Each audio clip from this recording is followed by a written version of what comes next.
Roger, I know from talking to you personally in the past, you've got some very strong opinions about the way things are, the way things are going. Do you want to share them with us?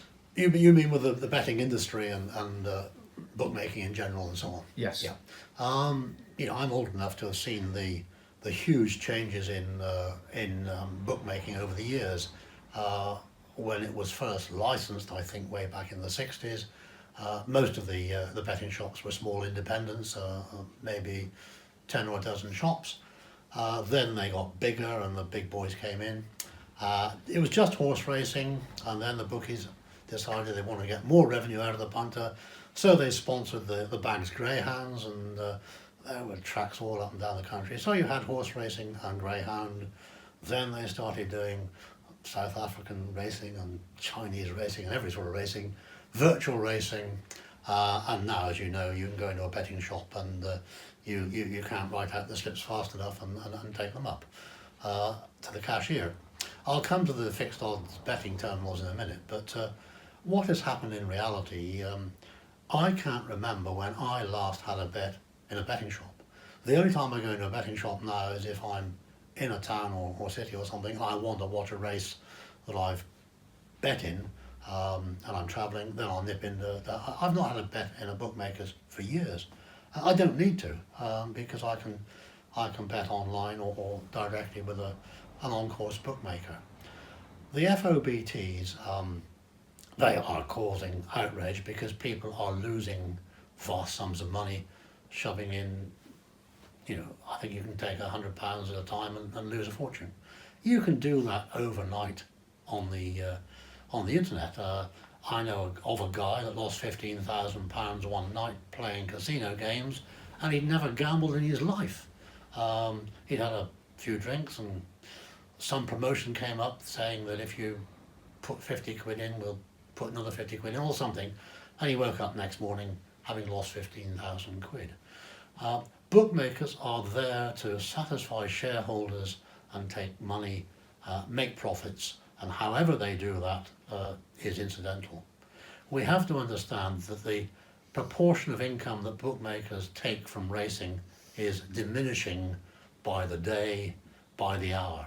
Football betting is growing at a colossal rate, and it's good money for bookmakers. If you tell a young football fan that if he picks if he picks Wayne Rooney to be the first scorer in the 29th minute, and he has 5 quid on, he'll get 6 to 1.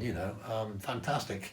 The odds should be about 600 to 1, but this guy will go on his phone, his iPhone, click, and he's put a fiver on at 6 to 1 or whatever.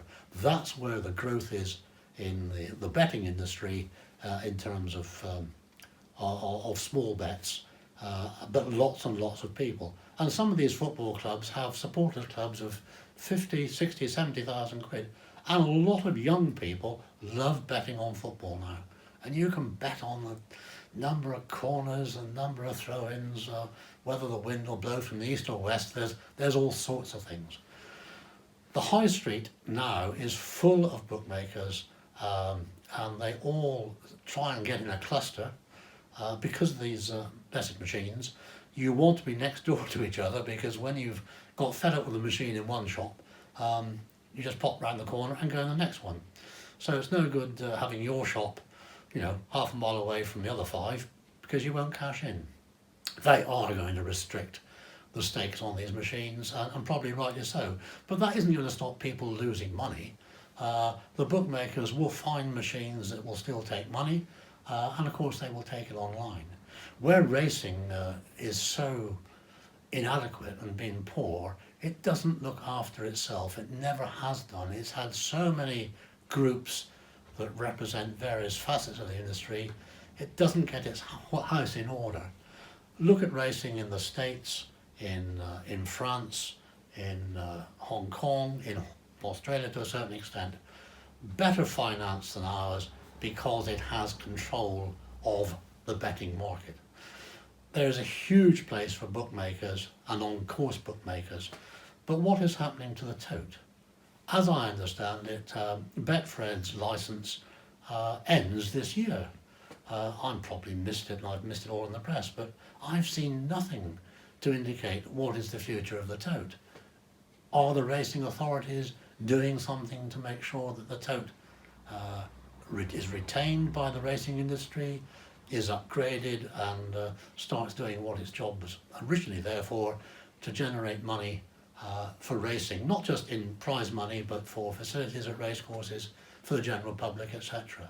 So I've no idea what's happening there. Betting shops will close, and they'll close at a rapid rate of knots, that's for sure, because of online betting. Go into a betting shop now and there's the same 4 pensioners sat at a table, people playing the machines, and that is it. There will be no future for betting shops as we know them today. I think there is a tremendous opportunity for the growth in on-course bookmaking, going back to the good old days where bookmakers stood bets before there was any data or internet or communications, and good old betting coups came off because the bookmakers were exposed, and they were happy to be exposed. They actually took bets, and there are plenty of course bookmakers now who will take a bet and stand to lose, 500,000, even more. They're not going to take your multiples, of course they're not, because if you hit the jackpot, you'll wipe them out. But it's a myth to think you cannot get a bet on these days. You can. Now, you're going to have to deposit money with these on-course bookmakers. They're not going to give you credit. And you've obviously got to leave money in account when you're winning. But they won't, in my experience, they won't close a winning account, and 2 or 3 bookmakers subscribe to my service. And that's not just because they want to know what I tip because I'm going to lay the damn thing. They subscribe, I think, because they want to know what my thoughts are, and they know that I've got a long-term good record, and they're not frightened of winners. They know they're going to have to pay out some people, and they're happy to do so. These days, Roger, a lot of people, the nearest they get to a racecourse is watching it on the telly. I mean, what punters go, betting online on their phones, never even watch the races. I mean, what would your advice be to aspiring punters these days? I get annoyed sometimes at the comments that you see on Twitter after a race when a jockey has been unseated or a horse has fallen. People with no racing knowledge come on and say he jumped off, or he didn't put the horse right at the fence, or whatever. I would urge all racing enthusiast punters to go to a race meeting, point to point, more than one. Get yourselves out there. Don't just go to the paddock and the beer tent. Get out on the course where you're allowed to, and it's all the marshal showing you where to go. Go and watch horses jumping a fence, and you will come back with a completely different attitude about racing and horses and jockeys. Remember that horses have off days. Colic is one of their main problems. Jockeys have off days.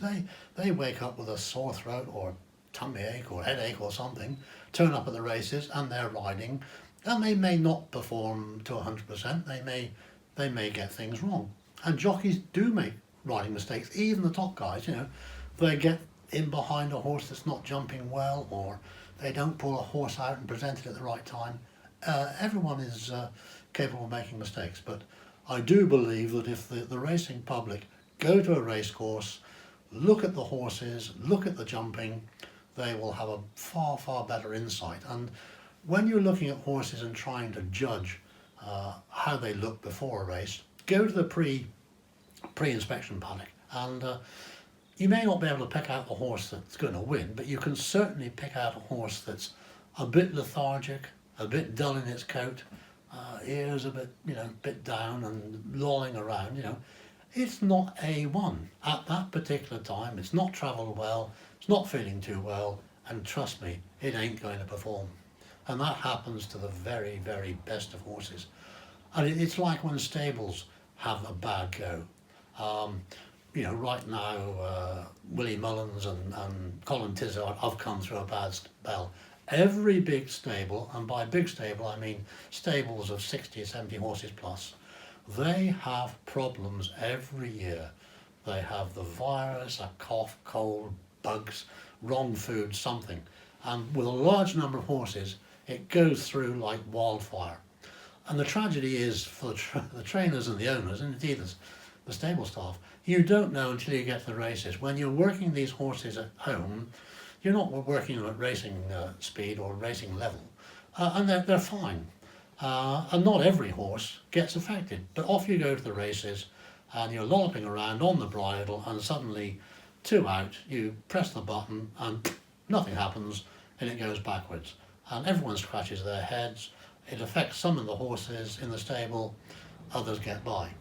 What normally happens if it's the flu, then they close down for a week or two, give the animals the old flu jab, and that is the time to be following these stables, because I'm absolutely certain that over the years, when horses run from a stable, have had a problem, when they come back out, they do have that extra bit of vigour and extra bit of bounce, and that's a great plus.